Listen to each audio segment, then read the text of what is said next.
We're going to take a look at the second level of defenses here. Again, we're only going to hit about half of these on this first one here. Otherwise, the show would be a little bit too long in terms of doing one of these ones. So to me, the big difference between first line and second line defenses is first line defenses were things like skin that are there regardless if there's an infection or not.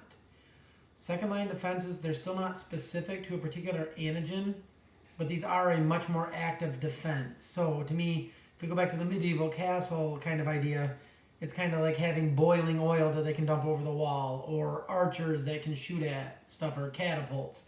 Again, not aiming at anything in particular, but are definitely active defense versus just a wall that's something that's present. So again, these ones, it's going to be a number of different things. A lot of this involved with the bloodstream or cells that originate in the bloodstream. So the first kind of one of the innate defenses here are these kind of second line defenses, and that's, again, innate defense is anything that's not the adaptive immunity that's specific to an antigen, and the stuff that we'll talk about towards the end of this overall chapter. So we've talked about a couple of different types of white blood cells being able to be phagocytes. So these are cells that can engulf a foreign cell, digest it, break it down. This is one of our innate defenses that we have present. These phagocytes, so things like neutrophils, monocytes, or if you want to call them macrophages once they leave, these are things that are always kind of moving around within the body, within the bloodstream, within the tissues. And the idea of acting as a sentry. So somebody, if you think about a sentry, it's somebody that walks a little thing back and forth with maybe a rifle or something and is guarding a particular area. That's kind of what these macrophages or phagocytes are doing. They're going to be moving around this particular area, and if something's there that shouldn't be, they are going to engulf it and break it down. We're going to see a little bit later on, one of the other things they can do is they can actually, to the specific immune system, they can actually kind of do seafood, which is like, see what I ate? Seafood. They can do something like that and show it pieces of what it ate, and that can actually trigger an immune response. So this just kind of shows you the process of phagocytosis. I'm not going to give you an essay that asks for the 6 stages of phagocytosis, but you can see they're going to go to an area of where there's an infection, so move their way there, recognize something that shouldn't be there, they engulf it, break it down, digest it, and then we'll get rid of the contents of what they don't or can't use out in the environment around the cell. One of the ones that we know do this are eosinophils. These are ones that target eukaryotic parasites, things like parasitic worms, can release enzymes and other stuff like that, make holes in these ones, but again can also act as phagocytes doing antibody-antigen complexes. Some of these other ones here, basophils and mast cells, these are going to be some of these cells that are going to trigger some of these immune responses by releasing inflammatory chemicals. Basophils in the blood do this. Mast cells in the tissues do a similar thing. They release, when there's damage to the tissue or a foreign body in there, they release these chemoattractants, things like cytokines, these pro-inflammatory chemicals, which are going to draw a lot of these things like phagocytes into that particular area. Another thing that we see as kind of a non-specific and local defense is the idea of inflammation. So inflammation, I always kind of say it's kind of like almost like a little local fever. It's a local response. We get chemicals being released in a particular area, might be to damage some type of toxin, overuse of something, but you're going to release these chemicals that are going to draw different things to the area. But a couple of these chemicals, things like histamines and heparin, these are going to let more blood flow get to the area and draw in, make the capillaries a bit leakier in those areas. The main thing this is doing is really, I always kind of say, it's calling in the cavalry. If you get more blood flow to the area, you're going to get more immune cells to a particular area.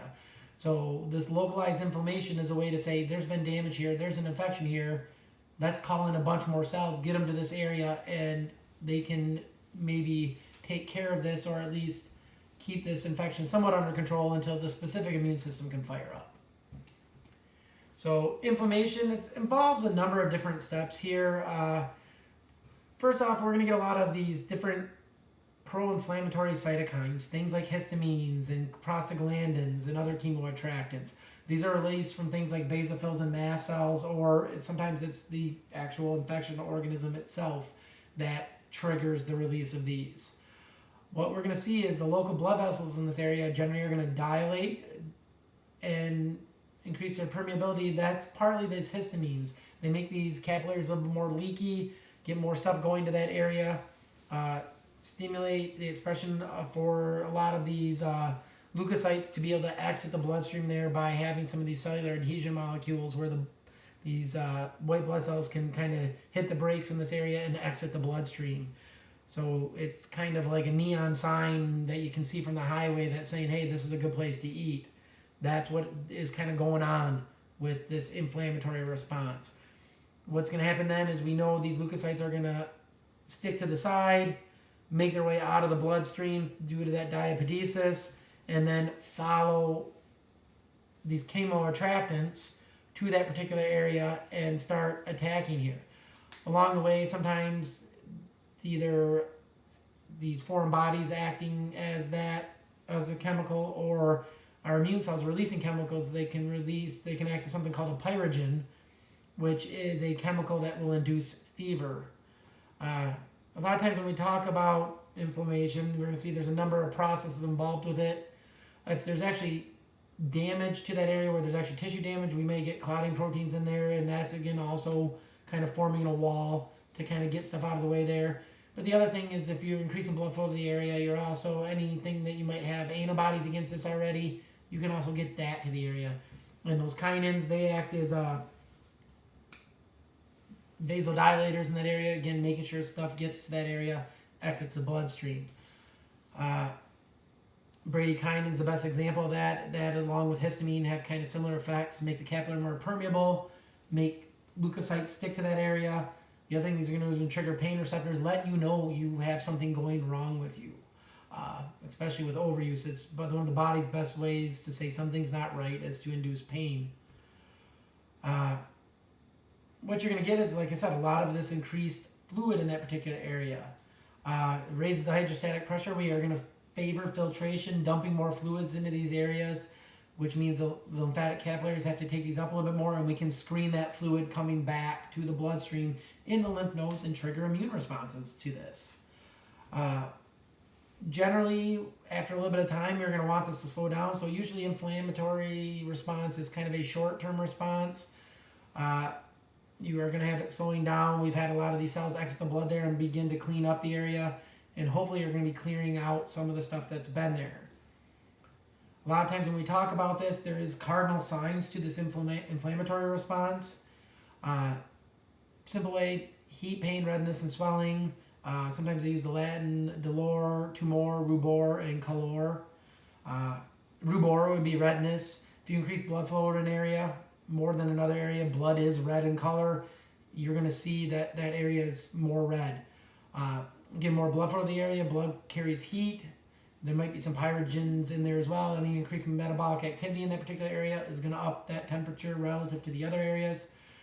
The fact that we have leakier capillaries is going to increase swelling in that area, so you're going to see this area get larger than the area surrounding it. And again, that pain is the dolor. Tumor is swelling, but pain is letting you know that there's something going on there due to either those chemicals being released or damage to the tissues. In really severe cases, sometimes we won't be able to use that particular area, so we'll get a loss of function. This can happen sometimes with organs and their functioning. If you really sprain an ankle really bad, you get a high level of inflammation there. Sometimes you can't use it. Ideally, this is a shorter term response, acting somewhere around a week, slightly longer. Again, if it goes longer than that, we a lot of times start calling this chronic inflammation. And one of the things we'll see, chronic inflammatory response a lot of times isn't a good thing because it will lead to buildup of scar tissue and fibrosis, which, like with smoking and pulmonary fibrosis, that can lead to lung cancers and things like that. And again, this is kind of showing you those different responses that we talked about here. So the release of the chemoattractants, the different changes that happen in the vessels, the recruitment of those immune cells, and then the other stuff that we were mentioning that was going on there. So just a good summary of that inflammatory response.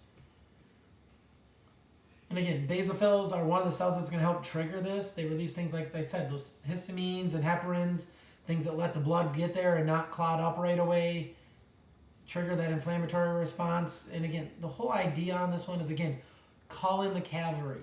A lot of innate immunity is about buying time and drawing more cells to an area. We're going to see a lot of times it's that specific immunity that is actually going to be about curing this. A lot of these innate defenses are about slowing down the spread of a particular pathogen and not always so much about getting rid of it completely. So on the next one here, we'll do the second half of this, looking at some of these other second line defenses, things like fever, for example, and a few of the other ones there that we'll see on that one